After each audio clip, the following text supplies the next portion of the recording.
So Paul Manafort is a focal point of the Mueller investigation right now. So they believe that he might have information that could prove Donald Trump's collusion with Russia.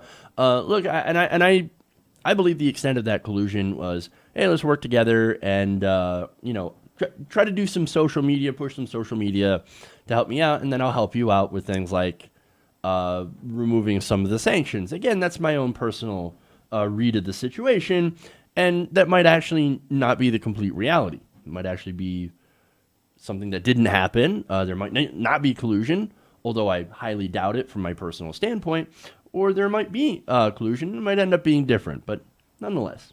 Paul Manafort seems to be a very important player in this because of his connections with Ukraine, and of course his alleged money laundering and other financial crimes. Now Mueller, I believe, is attempting to flip Paul Manafort against the president on the chance that he might be able to offer some information or testimony that proves that there could be such deal between Trump and Vladimir Putin, the government of Russia. Now, of course, Paul Manafort claims that Mueller had exceeded his authority because he went after Paul Manafort's financial ties prior to 2016 or financial crimes prior to 2016. He's like, hey, like, that has nothing to do with collusion. Okay, so drop it. You exceeded your mandate. You're looking into stuff that you're not supposed to. You're only supposed to be looking into Trump Russia. You're not supposed to be looking into my money laundering and financial crimes. So step away. Drop the charges. Drop the case. Let me go. If you're going to get me, go and get me separately from Trump Russia. Okay. Now, it turns out that is not a good defense. Let me go to CBS News here. They say that none of the charges Paul Manafort currently faces alleges coordination with the Kremlin. And Manafort's attorneys have used that point to argue that Mueller had exceeded his authority by bringing charges against him, accusing him of various financial crimes and acting as an unregistered foreign agent on behalf of Ukrainian interests. Again, that's what he's saying. Oh, no, nothing to do with collusion. Drop it. Well, again, as I mentioned, that's not the case. According to new documents, the Department of Justice had apparently given that authority to Robert Mueller long before. The Hill is reporting that the Department of Justice had given special counsel Robert Mueller the authority to look into allegations of collusion between President Trump's former campaign manager Paul Manafort and the Russian government. The filing says that Deputy Attorney General Rod Rosenstein said in a memo he wrote last year regarding the special counsel's investigation that Mueller could investigate whether Manafort committed a crime or crimes by colluding with Russian government officials. And according to the Associated Press, Rosenstein, who appointed Mueller, also said in the memo that Mueller could look into payments Manafort got from Ukrainian government when former Ukrainian President Viktor Yanukovych was serving his term. So, look, so that's pretty interesting, right? So, way before Manafort was alleging, hey, look, you're outside of your mandate. Here's Rosenstein saying, I think they're going to try to claim that this is not part of your mandate. So here's what I'm going to do. I'm going to make sure to give you that authority. I think that they know what they're doing. There's a good chance that they might know what they're doing. So now, what's interesting here is, again, they're using the strategy of follow the money. Prosecutors said in their court filing that they would naturally look into any interactions that they may have had before and during the campaign to plumb motives and opportunities to coordinate and to expose possible channels for surreptitious communications. And this is inside the memo, prosecutors would naturally follow the money trail from Manafort's Ukrainian consulting activities. It's what we keep saying. Follow the money. You got to follow the money. And look, there's a lot of corruption. They have. And what's very, very interesting about this is that, again, they've been looking into financial crimes. Financial crimes could lead to other crimes. And even if it doesn't lead to other crimes, you still have the financial crimes, which are bad enough on their own. It seems that Donald Trump has surrounded himself in a sea of corruption with a lot of people that had allegedly been doing money laundering. Gee, I wonder if Donald Trump was involved in any money laundering, considering how, you know, money laundering happens to be something that happens a lot when it comes to real estate. And he's got his own shady deals when it comes to that, which include people, not only Russians, but Saudi Arabia as well.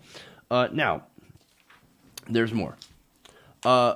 Basically, what they're saying is that filing completely undercuts Paul Manafort's argument. Now, the filing also largely outlines the charges against Manafort, which relate mostly to allegations that he conspired to launder tens of millions of dollars through from that Ukrainian consulting gig. Now, again, as I mentioned before, who else do you think has laundered money? So, look, a lot of you might be wondering, okay, look, why would Trump be interested in a deal? If there is a deal, why would Trump want to do one? Well, for one, Russia seems to be a place where one of the only places that will actually lend Donald Trump money. I believe it was either Eric or Donald Jr. is like, yeah, most of our funding comes from Russia. So business dealings with people that are billionaires in Russia. Okay, that's a little strange, right? And these billionaires, of course, have ties to the government, which is incredibly corrupt. What we're dealing with here is a corrupt government. Now, is that saying that our government is not corrupt? No, our government's incredibly corrupt, but maybe not to the point of where Russia is at. They're an incredibly hyper-capitalist society with a lot of baked-in corruption, and we are getting to that point. We have laws that allow legalized bribery in the form of campaign contributions. And the Trump administration is just basically blowing up all those norms and saying, oh, no, you can go ahead and keep your business. Ethical concerns? Nope, doesn't matter.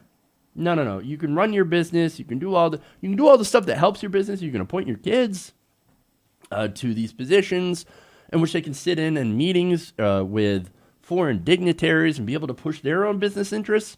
Yeah, so again, this is a sea of corruption. And corruption inside of our government, corruption inside of the Russian government, and it's disastrous. So yes, I do believe that two corrupt people could go in and make a deal in which one corrupt person assumes more power to help the other corrupt person be able to get some sort of financial deal or political capital or things like that. So that brings me to why Russia would be interested in doing this. Well, look, we have sanctions against Russia, the Magnitsky Act. That's one of the things that that lawyer in the Donald Trump Jr. meeting said, I want to fight against. I want to fight against those sanctions. Oh, but they hurt the children. No, they don't hurt the children. But they do hurt some of these billionaires' bottom line. Look, another reason, of course, is you have the ExxonMobil deal that was stopped by those very same sanctions. That was a $500 billion deal between ExxonMobil and the Russian government. Now, why do you think Rex Tillerson had originally been put into place as Secretary of State to facilitate such a deal? That did not happen because Trump is incredibly incompetent and among other factors, of course, related to the investigation, but none of that stuff had happened. But another reason, of course, America, is in the way when it comes to Russia trying to expand their sphere of influence on the world stage. I mean, look at what's going on in Syria. Russia wants to expand their sphere of influence inside of Syria. So, and look, if you ask me about Syria, I actually don't care if they have more influence in Syria. I don't care. Why are we in Syria? Why are we bombing people? Why are we giving weapons to Saudi Arabia to bomb people? I mean, why are we that interventionist?